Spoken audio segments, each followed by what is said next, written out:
ಕೃಷಿಯಲ್ಲಿ ಅಧಿಕವಾದ ಇಳುವರಿಯನ್ನು ಪಡೆಯಲು ಹಾಗೂ ಕಡಿಮೆ ಜಾಗದಲ್ಲಿ ಅಧಿಕವಾದ ಆದಾಯವನ್ನು ಪಡೆಯಲು ತಾವು ಹಲವು ಪದ್ಧತಿಯ ಬೆಳೆಗಳನ್ನು ಮಾಡುವುದು ತುಂಬಾ ಇಂಪಾರ್ಟೆಂಟ್ ಆಗಿದೆ.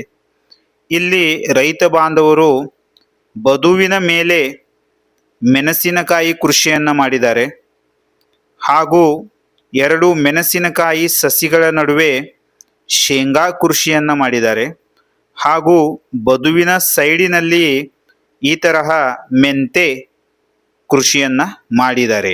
ಈ ತರಹ ರೈತ ಬಾಂಧವರು 1 ತಿಂಗಳದ ಒಳಗೆ ಮೆಂತೆ ಕೃಷಿಯಿಂದ ಆದಾಯವನ್ನು ಪಡೆದುಕೊಳ್ತಾರೆ ಹಾಗೂ ಶೇಂಗಾ ಕೃಷಿಯಿಂದ ನಾವು 3 ತಿಂಗಳು ಆದಮೇಲೆ ನಾವು ಲಾಭವನ್ನು ಪಡೆದುಕೊಳ್ಳಬಹುದು ಹಾಗೂ ಮೆಣಸಿನಕಾಯಿ ಕೃಷಿಯಿಂದ ನಾವು 6 ತಿಂಗಳ ತನಕ ನಾವು ಲಾಭವನ್ನು ಪಡೆದುಕೊಳ್ಳಬಹುದು. ಈ ತರಹ ನಾವು ವಿವಿಧ ಪ್ರಕಾರದ ಹಲವು ಪದ್ಧತಿಯ ಬೆಳೆಗಳ ಕೃಷಿಯನ್ನು ಮಾಡಿದರೆ ನಮಗೆ ತುಂಬಾನೇ ಲಾಭ ಆಗತ್ತೆ.